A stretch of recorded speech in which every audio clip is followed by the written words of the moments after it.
Olá, salve, salve! Literatura de cordel, audiovisual e muita música estão na pauta do programa de hoje. Chegue mais para acompanhar o Soterópolis. Vem com a gente!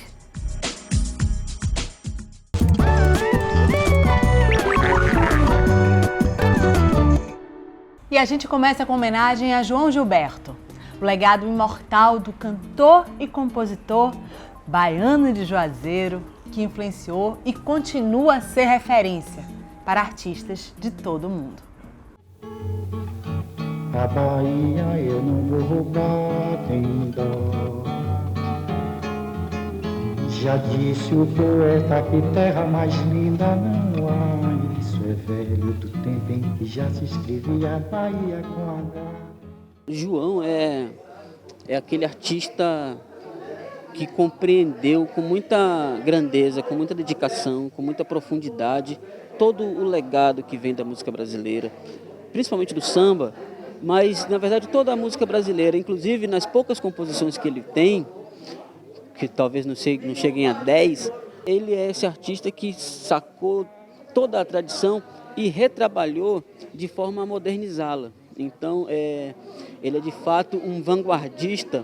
O grande lance do João, que faz realmente dividir a história em antes e depois, é que ele não influenciou só quem vem depois dele, Caetano, Chico, Gil e tantos outros, mas ele influencia também o passado, porque ele lança uma luz diferente e faz com que a gente ouça de outra forma todo o legado da música brasileira. Então, esse lance de influenciar os seus antecessores só é dado aos realmente muito geniais. Esse era o João Gilberto.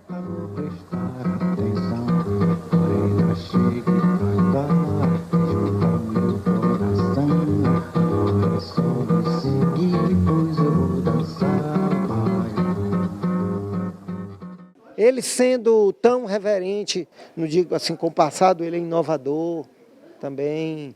Ele é um artista realmente muito assim, totalizante. Por outro lado, muito atento às pequenas coisas. Justamente a gente tem como parâmetro o que se acontecia com os intérpretes antes desse disco Chega de Saudade do João. Os cantores cantavam com notas muito longas, com muita dramaticidade, visceralidade. Era também uma época logo que antecedia, era a época dos sambas canções, então os boleros. Então pensa em carregar muito nessas cores, em carregar no vibrato, em carregar numa voz de peito, nos agudos potentes. E o João vem e traz um canto mais despojado, mais próximo da fala, do nosso registro da fala, dessa coloquialidade que a letra da Bossa Nova também permite, né? Quando ela também vem e fala de amor, de flor, de barquinho, de sol. Rosa, oh Rosa, morena, onde vais, morena rosa, com essa rosa no cabelo e esse andar de moça prosa, morena, morena rosa. João mostrou que o violão é capaz de ser um instrumento harmônico de alta qualidade, que antes era o piano, mas o instrumento de harmonia era piano, né? E o violão passou a ser um instrumento de harmonia aqui no Brasil a partir de João Gilberto. João Gilberto mostrou também que o balanço do violão, o balanço do acorde, quer dizer, o movimento do acorde, ele é tão importante quanto o próprio acorde, quer dizer, ele trouxe o equilíbrio que é natural da música, né? Porque a música é feita de melodia, harmonia e ritmo.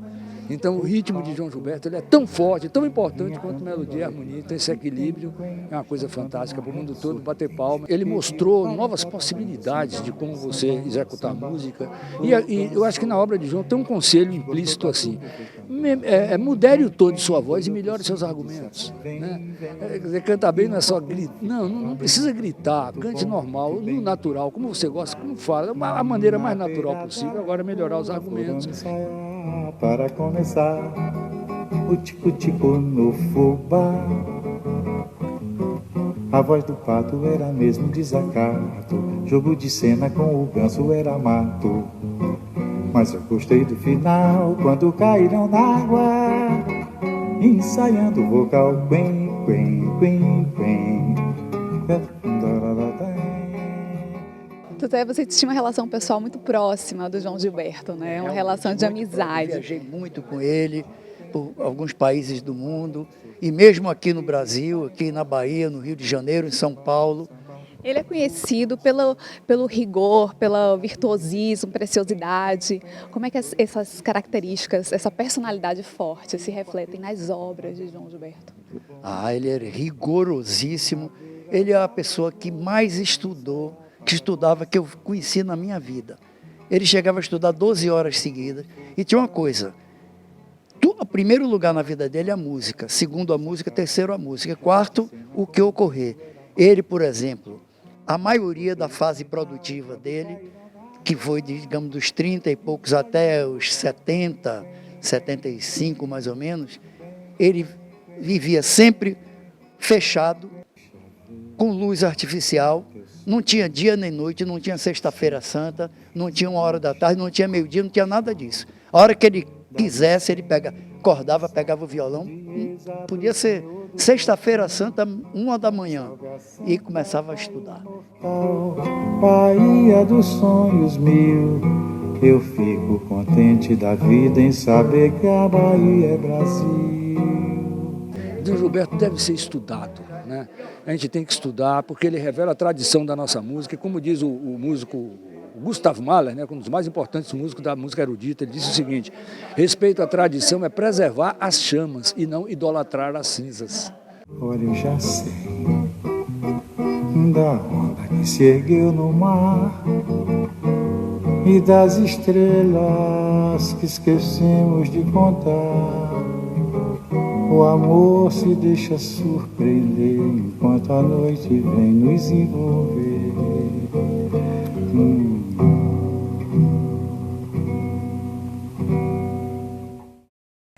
Tá aí a nossa sincera homenagem a esse grande artista João Gilberto. E da música a gente vai agora para a literatura de cordel. O jornalista Zezão Castro tem investido nessa vertente da cultura nordestina. Eu conversei com ele sobre as mais recentes produções.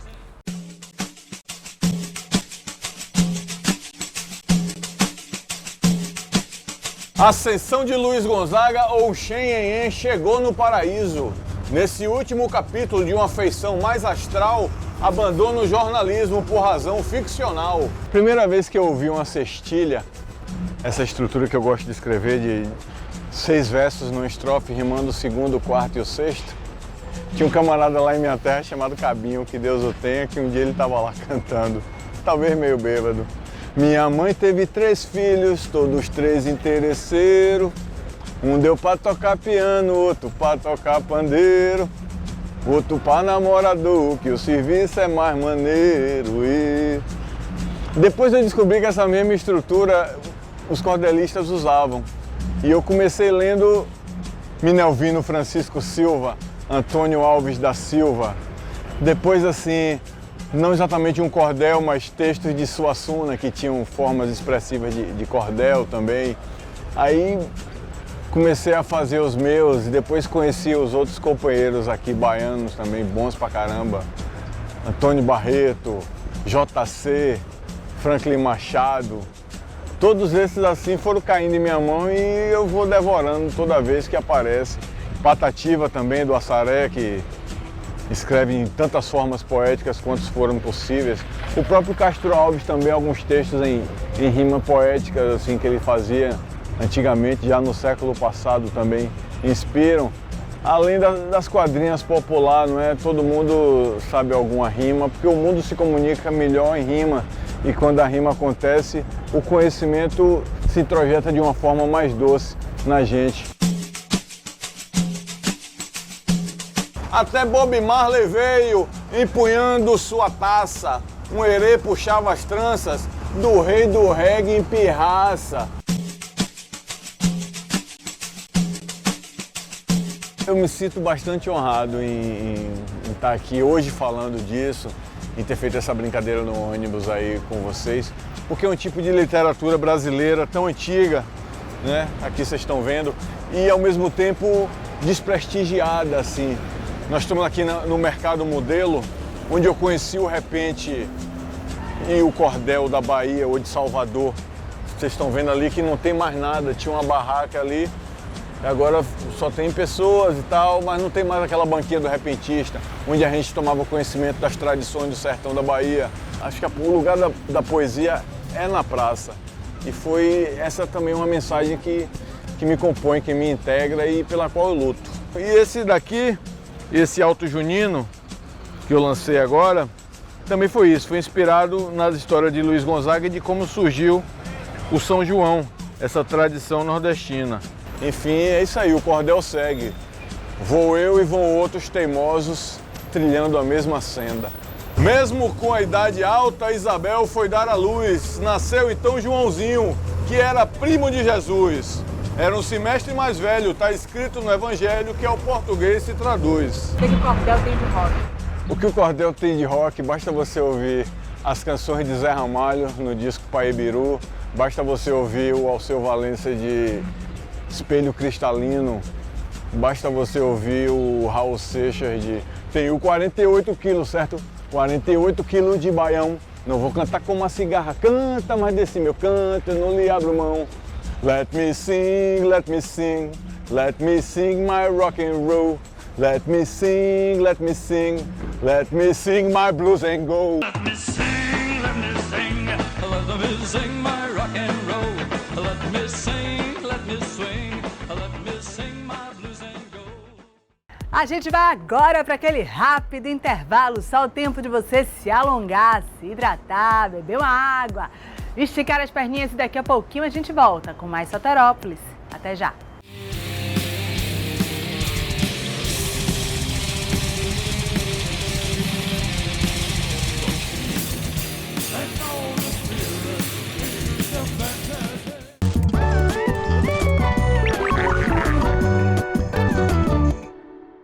Olá, estamos de volta com Soterópolis, diretamente aqui da Pousada das Artes, do bairro do Santo Antônio, além do Carmo.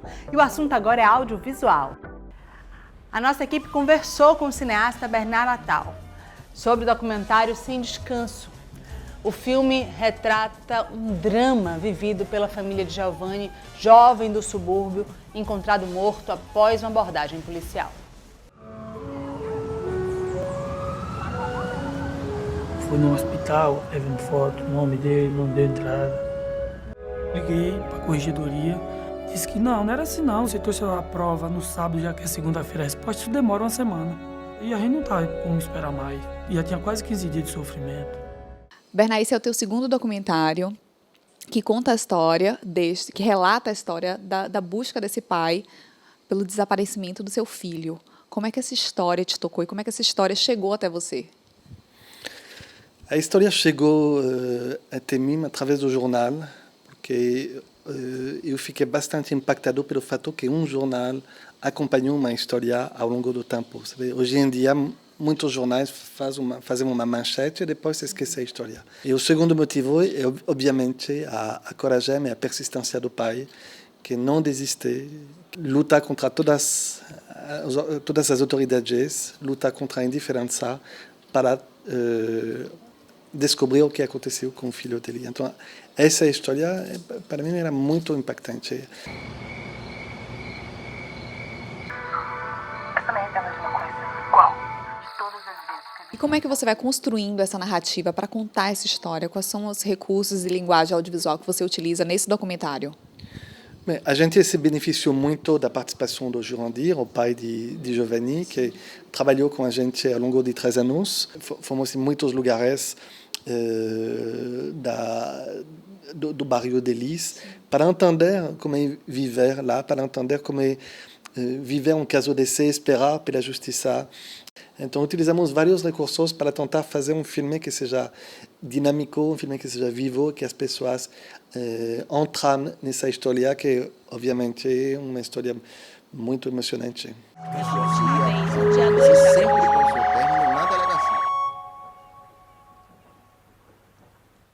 Jurandir, a história com teu filho Giovanni tem muito pouco tempo, né? Tem apenas 4 anos. E você foi um personagem essencial na busca por respostas do que aconteceu com teu filho. Eu imagino que revisitar essa história deve ser muito difícil para você, né? Como é que foi esse processo de reviver essa história, de contar essa história novamente para o filme? Foi um lado ruim e, ao mesmo tempo, um lado bom, né? Foi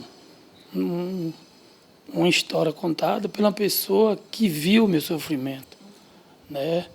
E tipo assim, para a família, para a gente, se comoveu, sentiu a dor do sofrimento da família e quis contar a história.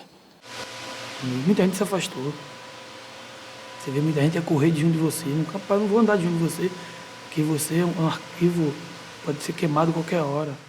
E acho que o problema da violência policial, ele gera todos os outros problemas de segurança pública, porque se por conta da violência policial tem a falta de confiança na polícia, acontece também que tem muitos policiais que morrem no trabalho, tem mais de 500 policiais que morrem no trabalho, então é uma tragédia para todo mundo. O cinema tem um papel de trazer para a sociedade esses assuntos, para tentar despertar o interesse da sociedade e abrir um debate.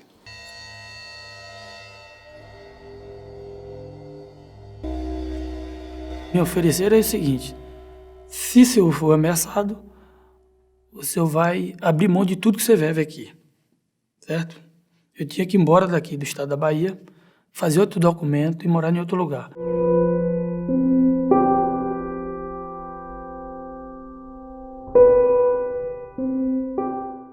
E agora é hora de rock and roll, bebê!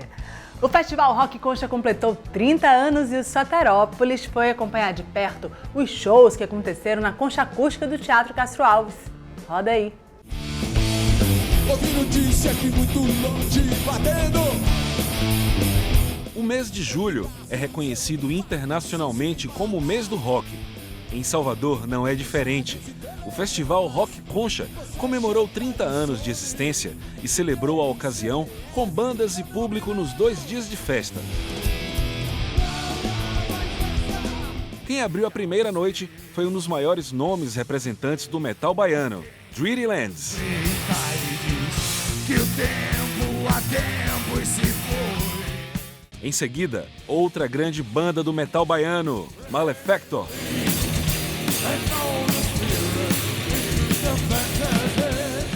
27 anos de uma das principais bandas de heavy metal da Bahia, a primeira a misturar várias vertentes do metal, Malefactor.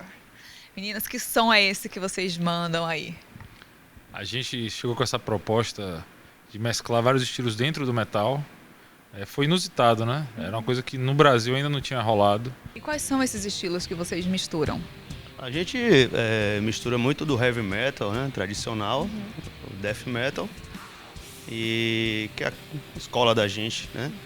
E isso é uma surpresa, assim. Eu acho que isso aí foi que deu mais a característica da banda.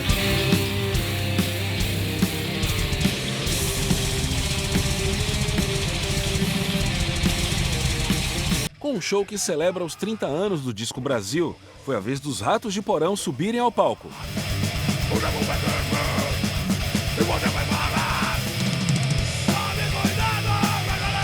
Este foi o primeiro show do vocalista João Gordo após uma temporada numa UTI por conta de uma crise respiratória. Eu faço letra do que está acontecendo em volta de mim, né? Pode ser das minhas paranoias, do momento político, né? Do que eu estou achando que está acontecendo, notícias em volta, cara, né? Então, as letras que eu tenho aqui já meio que engatilhadas na minha cabeça vão ser tudo isso que está acontecendo no Brasil hoje. O Camisa de Vênus, atração que encerrou a primeira noite, desfilou novas canções e os clássicos do repertório do Camisa. O público cantou junto com Marcelo Nova. Bete morreu, Bete morreu, Bete morreu. Camisa de Vênus acabou de sair do palco, a gente não deixou nem um respiro para Marcelo. Foi bonito, hein? Você é malvada. Você faz isso com senhores como eu e Robério. Foi ótimo, foi divertidíssimo, o som estava bom, a plateia absolutamente selvagem como deve ser sempre, e foi muito divertido, uma interação e um nível de testosterona muito grande. No segundo dia de Rock Concha, a festa começou com o power trio Alquímia, liderado pelo músico Gel Benjamin. Se sinta sem, se entregue nos braços do seu amado e fique bem. Viva sempre assim, você será. Carcará, pega, mata e come. Em seguida, foi a vez de Pedro Pondé, que fez um show recheado de composições tanto atuais quanto das épocas de suas passagens pelas bandas Escambo e O Círculo. Quando vê roça queimada, sai voando e cantando Carcará. Isso é continuar justamente o que o rock nacional se propôs a fazer desde o começo, né? O Raul Seixas, que começou o rock no Brasil, ele já começou misturando, né, com o baião, ele já começou a fazer essa mistura, mostrando que Elvis Presley e Luiz Gonzaga tinham muito a ver, né, o rei do rock e o rei do baião. Então eu procuro misturar com outros elementos também. O rock daqui é um rock bem livre. Tendo se apresentado no palco da Concha há quase 20 anos, o Planet Hemp colocou o público para pular e cantar junto, em um show recheado de hits dos 3 discos da banda.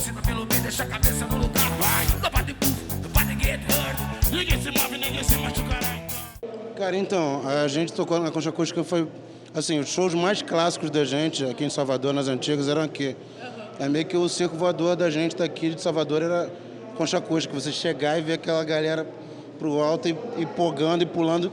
Eu nunca, tipo, depois que eu conheci o lugar vazio, eu fiquei pensando como é que a galera não se machucava aqui, dando, pulando e dando mostra, tipo, cheio de cadeira e tal, enfim. Acho que a gente estava conversando no nosso grupo de WhatsApp e eu tava vindo para cá, a gente vai ficar aqui na Bahia uns dias. Vamos gravar algumas coisas, estamos começando a produzir alguma coisa que pode ser um disco, um EP ou qualquer coisa do Planet Hemp. Eu, como letrista, estou super afim de escrever para o Planet Hemp. Cara, eu acho que o rock não está numa boa fase atualmente, né? Mas eu acho que é cíclico, assim, vai chegar uma outra geração aí com o saco cheio e vai, de alguma forma, reativar o rock.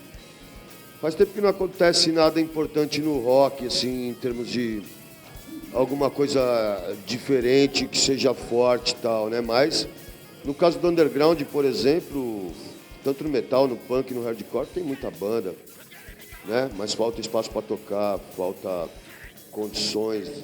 O rock tem que ser maduro com o passar do tempo, tem que ser juvenil para quem está começando, né? Para senhores, ele deve ter uma linguagem compatível com a faixa etária de quem está compondo, e não ficar em busca dessa juventude eterna, essa bobagem de que o rock não envelhece, o rock é o símbolo da juventude. Isso é tudo papo furado. Bob Dylan está com 78 anos, na estrada o ano todo, o tempo todo compondo, gravando discos. Não existe isso. Existe a percepção. Às vezes a nossa visão é um pouco embaçada, como a minha está agora, através dessas lentes escuras.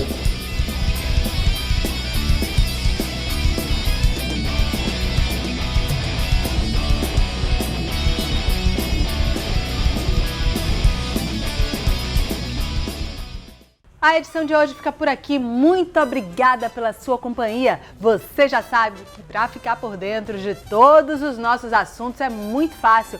Basta seguir a gente nas redes sociais, Facebook, Instagram, Twitter. Pode ainda rever toda e qualquer edição desta temporada acessando o nosso canal YouTube ou mandando aquele alô que a gente adora. Opinião, crítica, sugestão, soterópolis@gmail.com, 71 31 16 73 77. A gente vai, mas a gente sempre volta. E eu espero por vocês. Boa semana e até lá!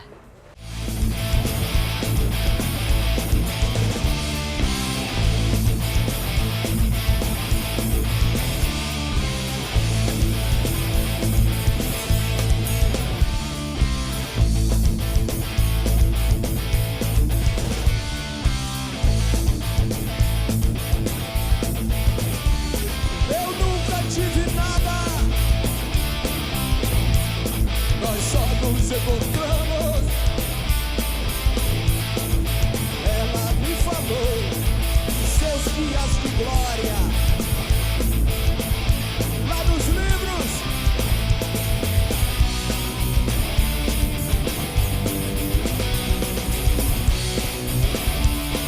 Na rainha, que fui eu. Vocês, meninas, lá em cima!